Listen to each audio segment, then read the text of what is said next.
और कितनी कोशिश करने के बाद भी अगर आपका ड्राइंग ऐसा होता है तो ये वीडियो देखने के बाद आप ऐसा शेड कर सकते हो, या फिर इसका 50% भी आप सीख जाओगे। तो इस वीडियो को आप ध्यान से देखो। इस वीडियो में हम कृष्णा की फेस के इस पार्ट को कंप्लीट करेंगे।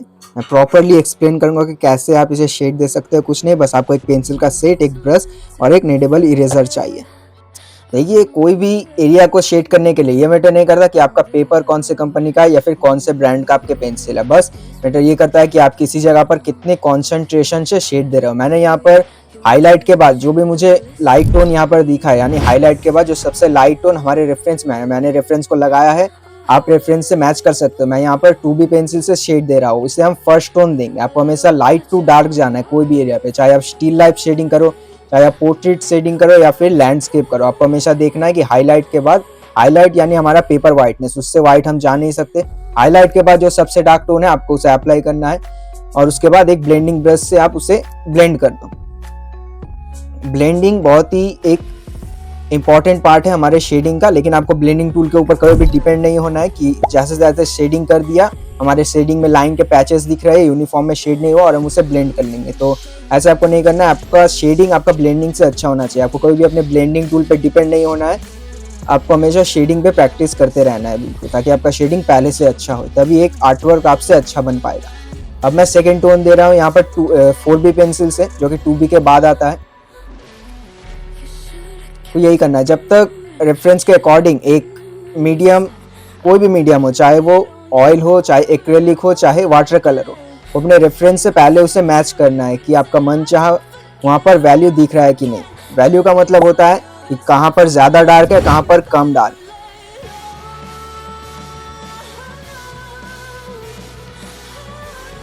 अब देखिए, 2B से मैंने जिस जिस जगह पर शेड किया था, मैं वहाँ पर 4B पेंसिल का यूज़ नहीं कर रहा हूँ। बस 2B के बाद जहाँ पर डार्क है उस जगह पर यूज़ कर रहा हूँ।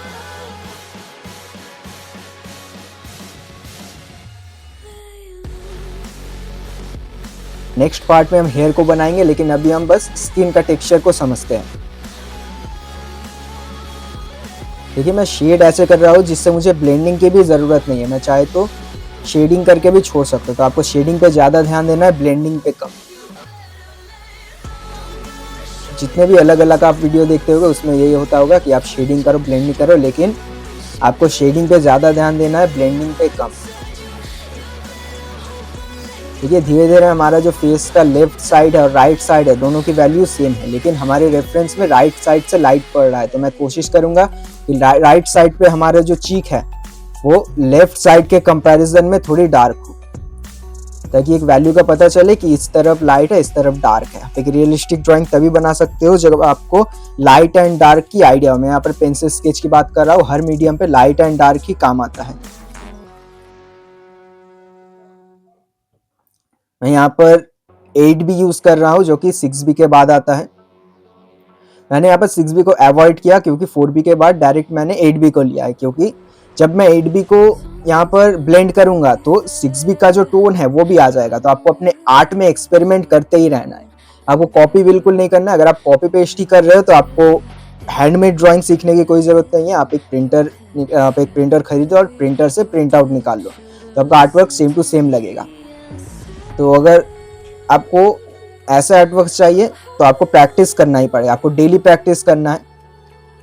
चाहे आप स्केच बुक परचेस कर लो और डेली उसमें एक स्केच बना दो, इससे आपका आर्ट बहुत ही इम्प्रूव होगा। यहाँ पर 10B ले रहा हूँ। 10B से अब मैं जो बिल्कुल डार्क जगह, उस डार्क जगह को मैं अब कवर कर रहा हूँ, बिल्कुल डार्क जगह। लेकिन आपको प्रेशर नहीं देना, कभी भी आपको अपने पेपर पे प्रेशर नहीं देना। आपको हमेशा डिफरेंट ग्रेड की पेंसिल यूज करना है। जैसे मैं आईब्रो पे कर रहा हूँ, देख सकते हो मैं पेंसिल के बिल्कुल टिप को यूज कर रहा हूँ, क्योंकि आईब्रो पे हेयर होता है। आपको अपनी पेंसिल को हमेशा शार्प रखना है।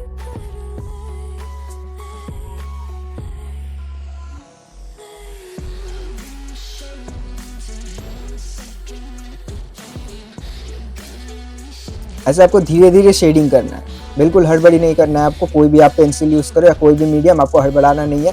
आर्ट में पेशेंस बहुत ज़रूरी है। अब मैं 8B ले रहा हूँ, और कभी कभी ऐसा होता है कि हमने एक टोन दे दिया तो हमें नहीं दिखता कि वहाँ पर और थोड़ा डार्क है या फिर लाइट है। तो बाद में जब हमें वो दिखेगा तो आप या तो नेडेबल इरेजर से आप उससे लाइट कर दो, या तो आप एक कम ग्रेड की पेंसिल, जैसे मैं 10B यूज़ कर रहा था, अब मैं वापस 8B लेकर फिर से एक टोन दे रहा हूँ, क्योंकि मुझे लग रहा है कि वो जगह अभी भी बहुत ज़्यादा डार्क है। जो भी किया, अब हम ब्लेंड कर लेते हैं उसे। ब्लेंडिंग से एक हमारा स्मूथ रिजल्ट आता है, लेकिन आपको शेडिंग पे ध्यान देना है। मैं एक नेडेबल इरेजर लेता हूँ। नेडेबल इरेजर मैंने इसीलिए कहा था वीडियो के शुरू में, क्योंकि ये एक नॉन डस्ट इरेजर है, ये आपके पेपर को ख़राब नहीं करता है और आप एक लंबे टाइम तक एक नेडेबल इरेजर अगर परचेस कर लो तो उसे चला सकते हैं। बहुत ही ईजिली हाईलाइट कर देता है चारकोल ग्राफाइट दोनों में, ये पेपर भी ख़राब नहीं करता। देख सकते हो हाईलाइट देने के बाद हमारा नोज भी बहुत अच्छा लग रहा है और हाईलाइट भी हमारे शेडिंग का ही एक पार्ट है। जब आप शेडिंग कर रहे हो, ब्लेंडिंग कर रहे हो, तो हाईलाइट भी आपको करना है, क्योंकि हाईलाइट ही हमारे जो ड्राइंग है या फिर आर्ट वर्क है, आप कुछ भी कह लो, उस पर जान डालता है। हाईलाइट बहुत ज़रूरी है।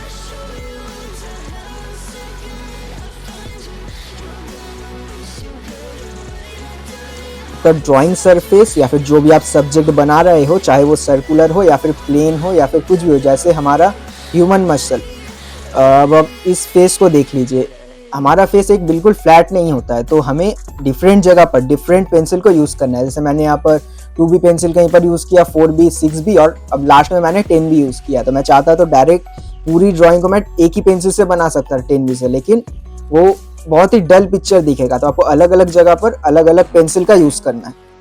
यहाँ पर हाईलाइट ऐड कर रहा हूँ क्योंकि मुझे दिख रहा है कि बहुत ही जगह हाईलाइट है। अब हमने जो भी किया उसे हम ब्लेंड कर लेते हैं।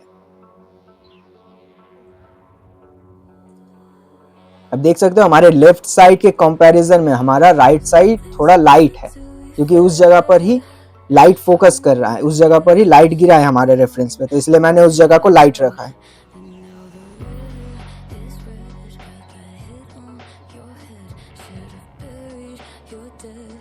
आपको ऐसे ही करना है। बोनस टिप की जो मैंने बात की थी, बोनस टिप यही है कि आप एक रेफरेंस को अच्छे से ऑब्जर्व करो। जब तक आपका रेफरेंस आपका दिमाग में नहीं जाता, तब तक आप उसे पेपर पर नहीं उतार पाओगे। रेफरेंस को आप ऑब्जर्व करो। जब भी आप कोई रेफरेंस चूज करो, चाहे आप किस भी लेवल पर हो, पहले रेफरेंस में देखो कि कितने डिटेल है, एक जगह पर आप कितना काम कर सकते हो। जैसे कि इसकी ज्वेलरी में बहुत काम है, अगर हम सिर्फ पेंसिल से करें, बिल्कुल ब्लैक कर इरेजर से इरेज कर सकते हैं, लेकिन अगर हम पेंसिल से वर्क करें तो बहुत ही डिटेल है इसके ज्वेलरी में भी। आप थोड़ा रेफरेंस देख रहे हो। नेक्स्ट पार्ट में हेयर जब हम बनाएंगे तो हेयर पे भी बहुत डिटेल है। हेयर हम चारकोल से बनाएंगे, वो भी मैं आपको सिखाऊंगा कि आप हेयर कैसे बना सकते हो। बहुत ही मैं सिंपल आपको एक्सप्लेन करूंगा। आपको हमेशा अपने रेफरेंस को ऑब्जर्व करना है, कहाँ पर डार्क टोन है, कहाँ पर लाइट टोन है। को पेपर पे ड्रॉ करने से पहले उसे अपने माइंड में ब्रेक डाउन करना पड़ेगा, तभी आप एक रेफरेंस को पेपर पे अच्छे से उतार पाओगे। यहाँ पर 8B का यूज कर रहा हूँ क्योंकि यहाँ पर हाईलाइट के बाद मुझे जो सबसे लाइट टोन दिख रहा है वो 8B दिख रहा है।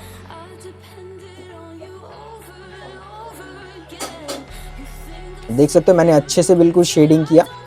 थोड़ा भी मेरे पेंसिल के पैचेस नहीं दिख रहे। ये जो आपको वाइट एरिया, ये पेपर का टेक्सचर है। जब हम इसे ब्लेंड करेंगे तो पेपर का टेक्सचर भी हमारा ढक जाएगा।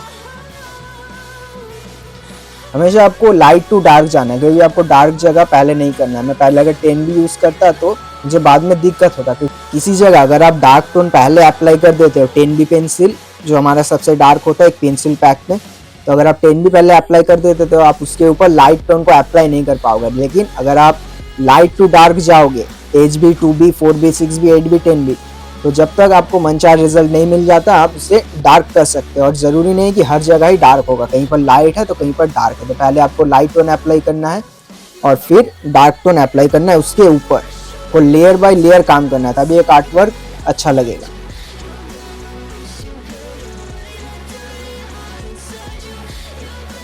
एट बी के बाद अब मैं 10B को यूज़ कर रहा हूँ, 10B पेंसिल, लेकिन फुल प्रेशर के साथ नहीं। आपको प्रेशर नहीं देना है। मैं 10B को नॉर्मली जैसे हम पेंसिल से शेडिंग करते हैं, पहली बात तो आपको पेंसिल को बीच से पकड़ना है, सामने से बिल्कुल नहीं, वरना आपका शेडिंग पे बहुत ही पैचेस दिखेगा। पेंसिल कंट्रोल आपको आना चाहिए। आप डार्क पेंसिल को भी लाइट तरह से यूज कर सकते हो। मैं यहाँ पर 10B का यूज कर रहा हूँ बहुत ही लाइट प्रेशर के साथ, जिससे कि 10B से हमारा 9B का जो रिजल्ट है वो भी निकले।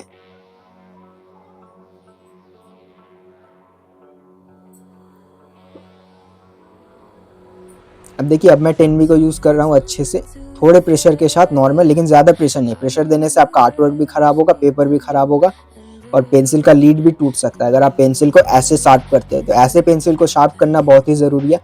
आप शार्पनर को यूज मत करो, आप या तो कटर यूज करो या तो रेजर यूज करके पेंसिल को ऐसे शार्प करो। देखिए हमारा फेस अब बिल्कुल पॉपअप होके आ रहा है कि गले के पास से हमारा फेस एक बिल्कुल डिफरेंट फेस हमारी आगे की तरफ है। हम ईयर को भी शेडिंग कर ही लेते हैं।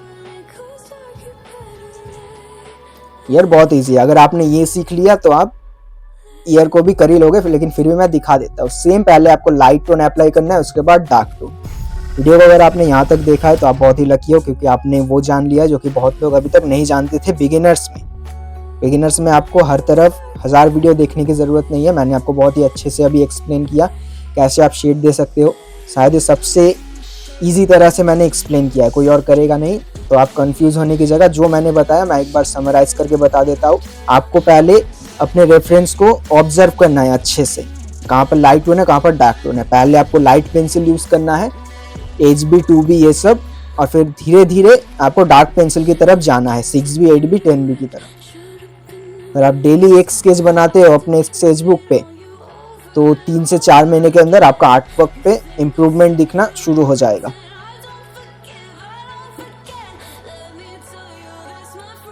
चैनल को सब्सक्राइब करें, वीडियो को लाइक करें और वीडियो को शेयर करें अपने आर्टिस्ट दोस्तों के साथ। अब मैं यहाँ पर 10B यूज़ कर रहा हूँ, बिल्कुल डार्क। मैंने यहाँ पर 6B 8B और 10B 3 पेंसिल का यूज़ करा। अब आप सोच रहे होंगे कि मैंने तो कहा था कि पहले आपको लाइट पेंसिल यूज़ करना है। तो देखिए हमारे जो आर्टवर्क है, यानी हम इस रेफरेंस की अगर बात करें तो हमें, आप कोई भी रेफरेंस ले लो, वहाँ पर डिफरेंट जगह पर डिफरेंट वैल्यू है। तो फेस अगर हमारा लाइट है तो ईयर हमें थोड़ा डार्क लगना ही पड़ेगा। अगर आप रेफरेंस ना भी यूज़ करो तो भी आपको ये चीज़ दिमाग में रखना है। तो ईयर पे मुझे हाईलाइट के बाद वहाँ पर 8B दिख रहा था, सॉरी 6B दिख रहा था कि वो सबसे लाइट टोन है। मैं वहाँ पर 2B का यूज़ क्यों करूँ? हमने जो भी किया उसे ब्लेंड कर लेते हैं। आप ब्लेंडिंग के लिए ब्रश यूज़ करो। आपने ब्लेंडिंग स्टम भी देखा होगा, लेकिन ब्लेंडिंग स्टम आप बड़ी जगह पर यूज़ मत करना, वो पैचेस दे सकता है। आप ब्रश यूज़ करो, ब्रश एक बहुत ही अच्छा ऑप्शन है। देखिए मुझे यहाँ पर लग रहा है कि थोड़ा और डार्क है, तो मैं यहाँ पर एक टोन अप्लाई कर रहा हूँ। मैंने कहा कि बिगिनर्स में आपसे मिस्टेक हो सकता है। मैंने बहुत ही आर्ट वर्क्स बनाए हैं, लेकिन फिर भी मुझसे अभी मिस्टेक हो जाता है।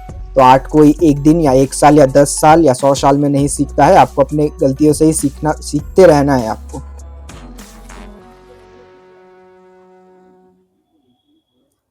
देखिए हमारा ये आर्ट वर्क कंप्लीट है। नेक्स्ट पार्ट में हम हेयर बनाएंगे। अभी हमने इस पार्ट को किया, नेक्स्ट पार्ट में हम हेयर बनाएंगे।